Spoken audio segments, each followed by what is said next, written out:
नमस्कार दोस्तों, Arya coaching centre में आपका स्वागत है भाई। तो आज आप पकड़ने जा रहे हैं अकाउंटिंग के क्लास नंबर 4 और आज आप पकड़ रहे हैं अकाउंटिंग के कॉन्सेप्ट और कन्वेंशन भाई। ठीक है, accounting principles, basic accounting principle. तो भाई अकाउंटिंग प्रिंसिपल पढ़ने से पहले भाई देखा भाई आपने प्रिंसिपल की जरूरत क्यों पड़ी। तो आपने जरूरत क्यों पड़ी भाई, एक तो मतलब सारी कंपनी सेम प्रकार की बैलेंस शीट बनाओगी तो उससे एक दूसरे देश की कंपनी में इन्वेस्ट करना या खरीदना या उसके बारे में समझना आसान रहेगा, क्योंकि अगर सेम तरीका अपनाओगे तो सेम टाइप की चीज़ें समझना आसान होगा और कंपैरिजन आसान होगा उनका आपस में कंपनी का। ठीक है, दूसरी बस सरकार टैक्स ले हुआ है तो सरकार के लिए बेनिफिट है भाई, मतलब अगर सारी कंपनी सेम कराओ मतलब बैलेंस शीट बनाओगी तो आसान रहेगा सब पर टैक्स का, मतलब जो कितना के टैक्स बना उसका समझना आसान रहेगा। ठीक है, और कोई कंपनी खरीदा है या कोई कंपनी बेचा है तो उन दोनों खातिर भी आसान रहेगा, वो उसने पता रहेगा अपनी कंपनी की वैल्यू का और दूसरे ने पता रहेगा जो खरीदना है उसकी कितनी की वैल्यू है। और जो बैंक है या क्रेडिटर है जो उसने लोन देंगे उन खातिर भी आसान रहेगा बैलेंस शीट समझना, अगर सेम प्रकार की बैलेंस शीट होगी और शेयर होल्डर खातिर भी सेम प्रकार का आसान रहेगा। ठीक है, तो इनके वहाँ पे जनरली एक्सेप्टेड अकाउंटिंग प्रिंसिपल या इसकी फुल फॉर्म पूछी जा सकता है भाई, मतलब पिछली बार तो कौन पूछा था तो, लेकिन बाई चांस पूछ ले तो आपने देना है जनरली एक्सेप्टेड अकाउंटिंग प्रिंसिपल। ठीक है, तो अपना आज का पहला कॉन्सेप्ट है भाई सेपरेट बिजनेस एंटिटी कॉन्सेप्ट। ये मैंने पहली क्लास में बताया भी था। सेपरेट एंटिटी का मतलब है जो ओनर है बिजनेस का और जो बिजनेस है वो दोनों अलग है भाई। ठीक है, इसने कहा पे सेपरेट एंटिटी कॉन्सेप्ट।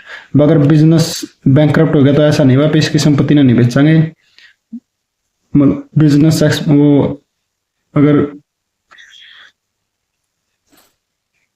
अपना बिजनेस डूब गया तो आप इसकी संपत्ति नहीं बेचेंगे, जो बिजनेस के एसेट है उन्हें बेचेंगे बस।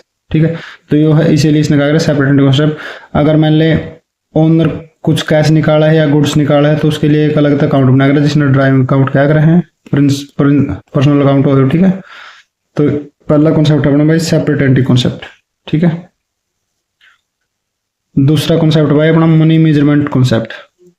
इसका क्या मतलब है बस जो भी अपन ट्रांजैक्शन रिकॉर्ड कराएंगे वो उन्हें रिकॉर्ड कराएंगे जो अपनी मॉनेटरी टर्म में होगी, क्वांटिटी नॉट क्वालिटी।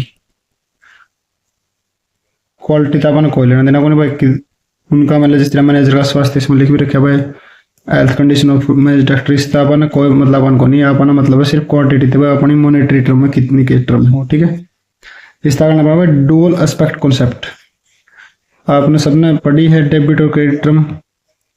तो भाई कोई भी ट्रांजैक्शन है वो डबल मतलब डुअल एस्पेक्ट होगा उसका, डेबिट होगी या क्रेडिट होगी। ठीक है, गोइंग कॉन्स्टेंट कंसेप्ट भाई इसका मतलब अपना बिजनेस इनडेफिनेट टाइम तक चलेगा।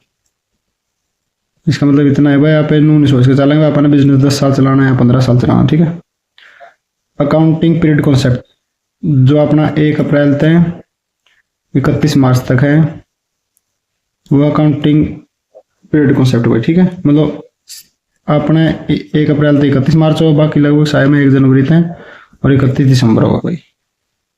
इसके अलावा historical concept, historical cost concept का मतलब क्या होगा, बैलेंस शीट में जो एसेट है उनकी वैल्यू दिखाई जाएगी जिस वैल्यू अपन वे परचेज करे थे कदे, मतलब आज तो 10 साल पहले या 20 साल पहले कभी भी जो जिस वैल्यू परचेज करे थे उनकी बस सेम वैल्यू दिखाई जाएगी। ठीक है, ये है हिस्टोरिकल कॉन्सेप्ट। और मैचिंग कॉन्सेप्ट हो भाई एक पीरियड के रिवेन्यू और एक सेम पीरियड का एक्सपेंस, इन दोनों यहाँ पे मैच करके देखेंगे अपनी इनकम हुई है लॉस है। एक्रूअल कॉन्सेप्ट हो भाई जो अपन लेन देन कर ली, रिसीव से कैश अपन बाद में हो कोई दिक्कत नहीं, लेकिन वह उसी टाइम की मानी जाओगी एक्रूअल में। और कैश बेसिस में होगा जो इस टाइम कैश मिलेगा उस टाइम पे कैश बेसिस मानेंगे कैश टू कैश में।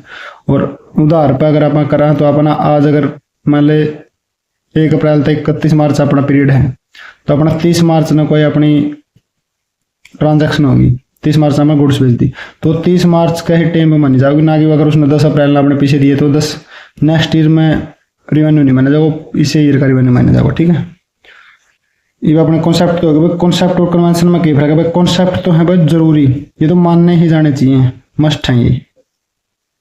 और कन्वेंशन हो भाई ये शुड भी फॉलोड भाई, ये फॉलो करने चाहिए अगर भी संभव हो तो। ठीक है,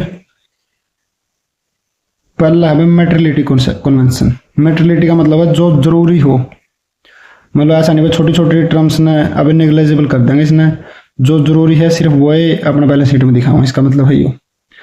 कन्वर्ट कंजर्वेटिज्म, कंजर्वेटिज्म का मतलब है कंजर्व कंजर्व मतलब है मान के चलेंगे अपना लॉस तो हो सका है और प्रॉफिट ना पे मानेंगे जितना अपना प्रॉफिट हो जाएगा।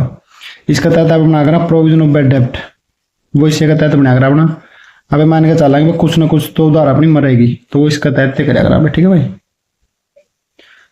कंसिस्टेंसी कन्वेंशन, कंसिस्टेंसी का मतलब क्या है भाई, आप जो पिछली साल आपने बैलेंस शीट बनाई थी वो सेम प्रकार की बैलेंस शीट अगले साल बनाओ। बस जो भी मतलब डेप्रिसिएशन जो फॉर्मूला डेप्रिसिएशन का पिछले साल लगाया था वो सेम फॉर्मूला आप नेक्स्ट ईयर में लगाओगे, आने वाले साल हम लगाते रहोगे, ठीक है। इसका मतलब कंसिस्टेंसी भाई सेम प्रकार का आप काम कराएंगे। और डिस्क्लोजर कन्वेंशन है यो भाई जो मेटेरियलिटी था उसका उल्टा, उसमें क्या था भाई आप मतलब जो जरूरी है वो चीज़ें बैलेंस शीट में दिखावा, लेकिन यो क्या है भाई जो मतलब डिस्क्लोजर करना मतलब फुल डिस्क्लोजर होना चाहिए, ठीक है। बस सारा डाटा अपने शो करना चाहिए बैलेंस शीट में। दोस्तों ये था अपना कॉन्सेप्ट और कन्वेंशन दोनों, ये बात कराएं बेसिस ऑफ अकाउंटिंग, जो अपने आगे ये टर्म कैश बेसिस की नेक्स्ट क्लास कराए भाई।